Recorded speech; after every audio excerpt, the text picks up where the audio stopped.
El heredero de Salem. La verdad sobre la casa de mi padre.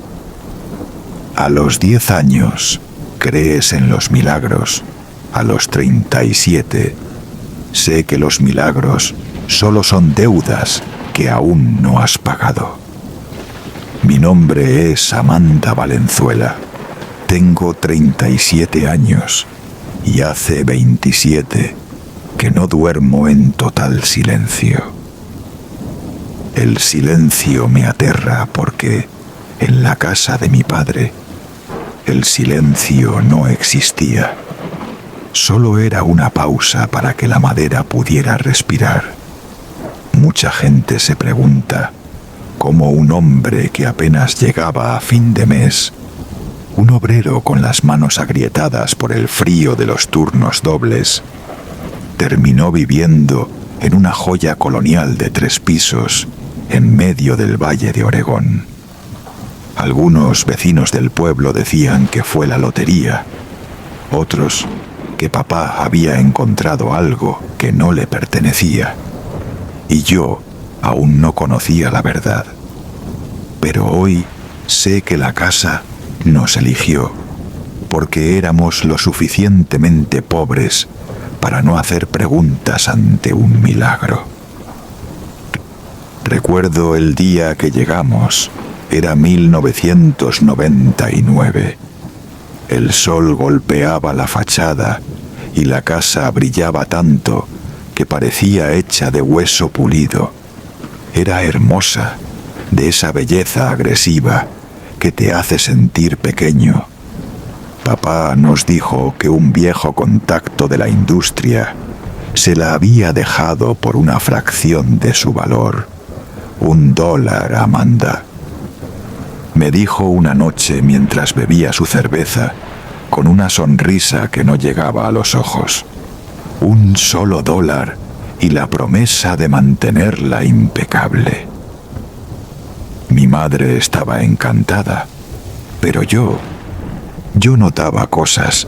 La madera de esa casa no crujía como la de los edificios viejos de la ciudad. No era un sonido seco, era un sonido húmedo, como si algo pesado se acomodara detrás del papel tapiz.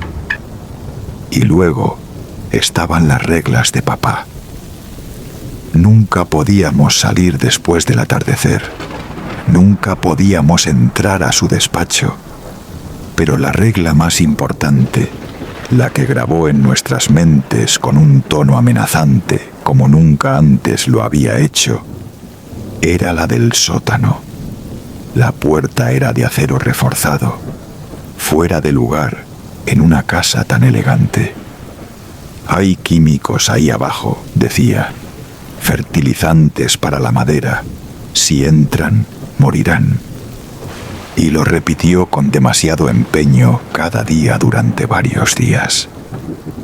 Clara, mi hermanita, siempre fue mejor que yo escondiéndose. Una tarde, mientras mamá desempacaba cajas de porcelana, decidimos jugar en el segundo piso. Yo conté hasta 50. Busqué bajo las camas, tras las cortinas de terciopelo, en los armarios empotrados que olían a barniz fresco, y no estaba. Pasaron 20 minutos. Empecé a asustarme. «Clara, ya ganaste, sal», grité y nada. Me detuve en el pasillo principal y entonces escuché una risita. Venía de la pared, justo detrás de un cuadro de un paisaje que papá acababa de colgar. Pegué la oreja al papel tapiz. «¿Clara?», susurré. «Aquí dentro está calientito Mandy».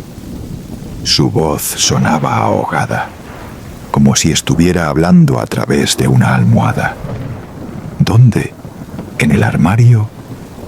«No, en la madera. Ella me deja pasar si me quedo muy quieta». Me alejé de un salto. El papel tapiz se infló ligeramente, como si un pulmón gigante estuviera exhalando detrás de la pared. Corrí a buscar a mi padre, pero cuando volvimos, Clara estaba sentada en medio del pasillo, con el vestido manchado de un polvo blanco, fino como la cal. No recordaba cómo había llegado allí, pero tenía astillas clavadas en las yemas de los dedos, astillas que no eran de pino, sino de algo blanco que parecía hueso. Papá también se portaba diferente. Dejó de dormir, se pasaba las madrugadas con una linterna, inspeccionando cada centímetro de las molduras. Una noche me levanté por un vaso de agua y lo vi en el comedor. Estaba de rodillas frente a un rayón que yo había hecho con mi bicicleta el día anterior. Él no estaba usando pintura normal. Tenía un cuenco de cerámica con una sustancia grisácea, espesa, que parecía hervir. Usaba un pincel de cerdas naturales y lo pasaba sobre la madera herida, con una delicadeza inusual en un hombre tan tosco. «Papá», dije en la oscuridad. Él se giró. Su rostro estaba hundido. Las ojeras le llegaban a los pómulos. «La lastimaste, Amanda», dijo con una voz que no era la suya.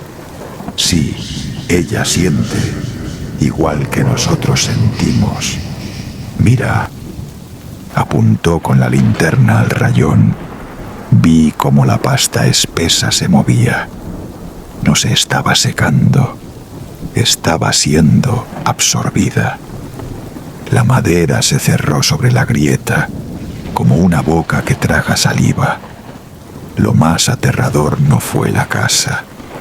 Fue ver a mi padre sonreír con alivio, mientras una gota de esa pintura caía en su propia mano y su piel la absorbía de la misma manera, dejándole una especie de cicatriz blanca y dura. Vivíamos en medio de la nada, a kilómetros del vecino más cercano. Por eso, cuando Clara me despertó a las 3 de la mañana diciendo que había un hombre afuera de su ventana, en el segundo piso, sentí un frío que me paralizó. «No puede haber nadie, Clara. Estamos muy alto», le dije, intentando ser la hermana mayor valiente. «Él no está parado en el suelo, Mandy. Él es parte de la ventana». Me asomé con cuidado. No había nadie, pero la luz de la luna reveló algo peor. En el cristal de la ventana, por fuera, había huellas de manos, pero no eran manchas de grasa ni vapor. Eran relieves, como si alguien hubiera presionado sus manos contra el vidrio con tanta fuerza que el cristal se hubiera moldeado a su forma. Y lo que vi en el jardín me hizo querer gritar.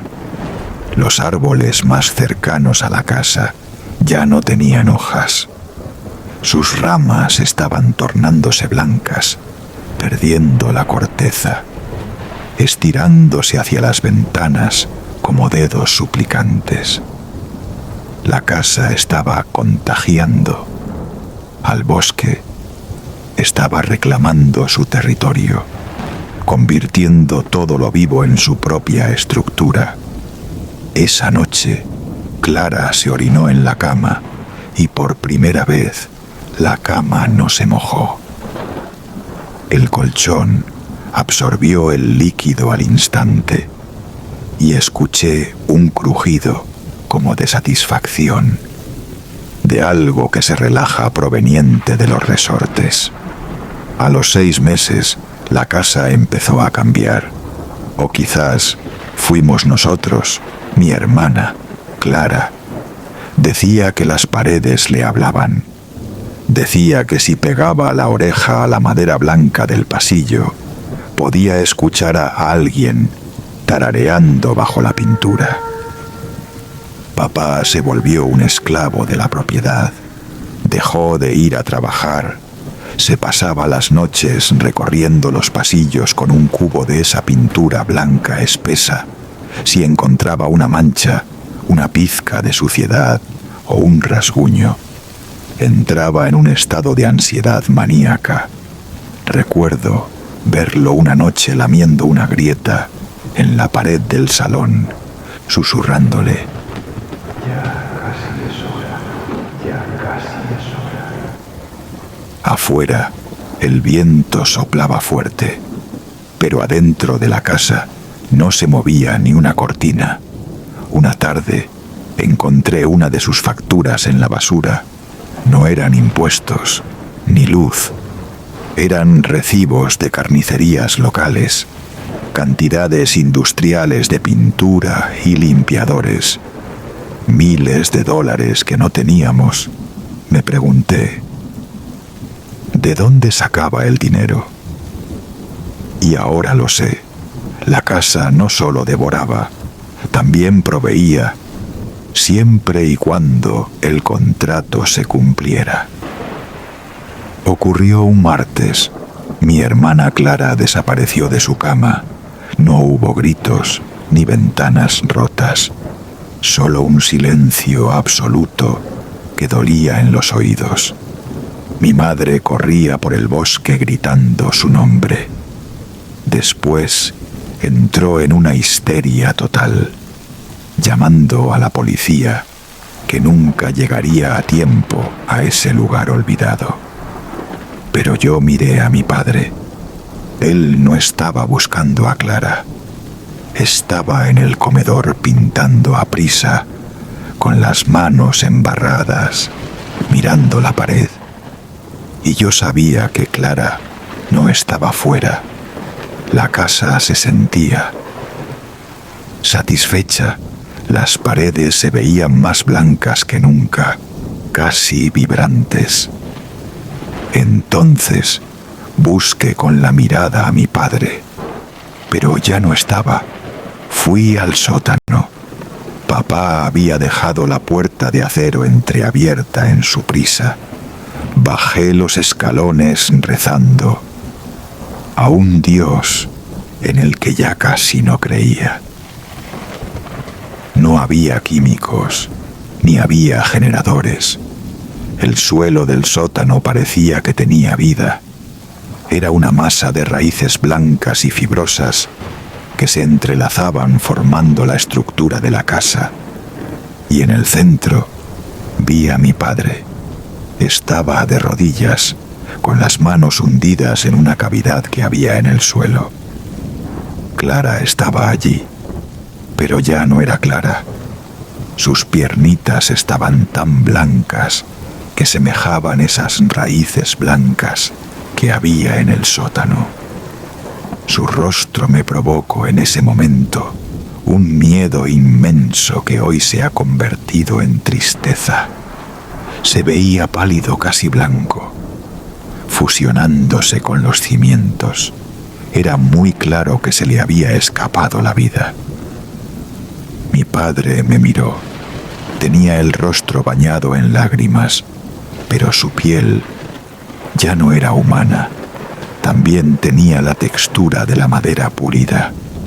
Y dijo: «Es el precio, Amanda». Y susurró: «La casa nos protege del mundo, pero a cambio nosotros nos convertimos en la casa». Huí esa noche. Mi madre nunca volvió a ser la misma. Y papá, bueno, tras ser detenido por ser el principal sospechoso, sin pruebas, lo dejaron libre y entonces regresó a su casa y se quedó allí hasta que sus pulmones se convirtieron en aserrín. Mamá murió tan solo 3 meses después que él. He pasado 27 años intentando convencerme de que fue una alucinación por el trauma. Pero la semana pasada recibí una notificación legal. El testamento de mi padre. Soy la única heredera de la propiedad en el bosque. La casa no se puede vender. El contrato que firmó mi padre no fue con un banco. Fue con un organismo que necesita el mantenimiento impecable de esa propiedad a petición de un benefactor anónimo. Hoy me desperté y mi habitación en este apartamento alquilado olía a pino fresco y cal.